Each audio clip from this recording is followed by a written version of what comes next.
80 शब्द प्रति minute dictation start करते हैं 5 सेकंड बाद।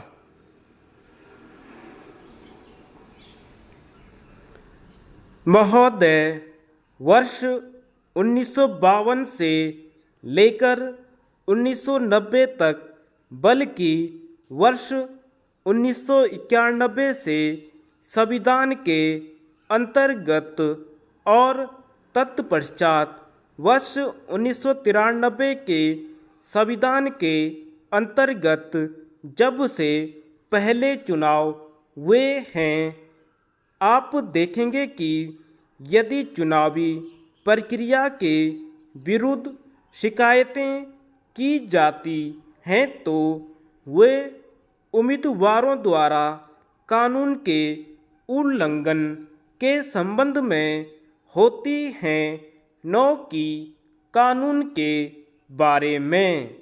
मैं उदाहरण देना नहीं चाहता हूँ। वर्ष 1967 में मेरे राज्य में ऐतिहासिक चुनाव हुआ था।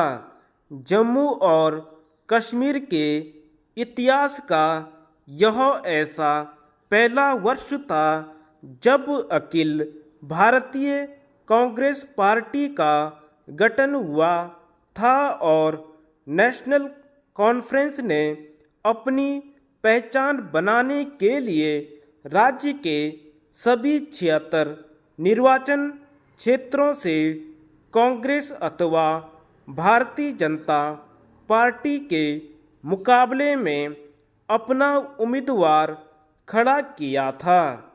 आपको याद होगा कि 76 स्थानों में से 22 चुनाव परिणाम नामांकन पत्रों के जांच के दिन ही पता लग चुके थे, जबकि नेशनल कॉन्फ्रेंस के सभी उम्मीदवारों के नामांकन पत्रों को रद्द कर दिया गया था।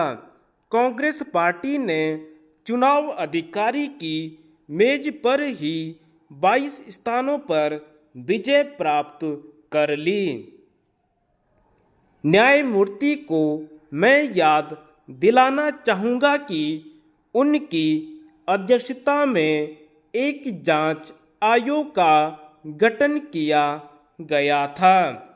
इस जांच आयोग का गठन बहुत सोच विचार के बाद किया गया था और यह चुनावों के बारे में नहीं था, बल्कि यह कश्मीर के आम कुप्रबंध के बारे में गठित किया गया था।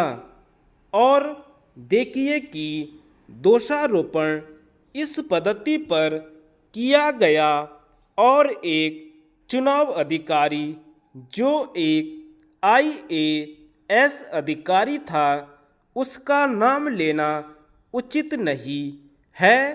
उसके बारे में कहे गए शब्द अभी भी मेरे कानों में गूंज रहे हैं कि कोई भी सभ्य देश अपनी सेवा में ऐसे सरकारी अधिकारी को सहन नहीं कर सकता अगर वे चुनाव के मामलों में इस तरह का व्यवहार करते हैं। पुनः मैं केवल यह बात कहने का प्रयत्न कर रहा हूँ कि कानून में कुछ भी गलती नहीं थी, परंतु राजनीतिक दलों के व्यवहार में ही गलतियाँ थीं।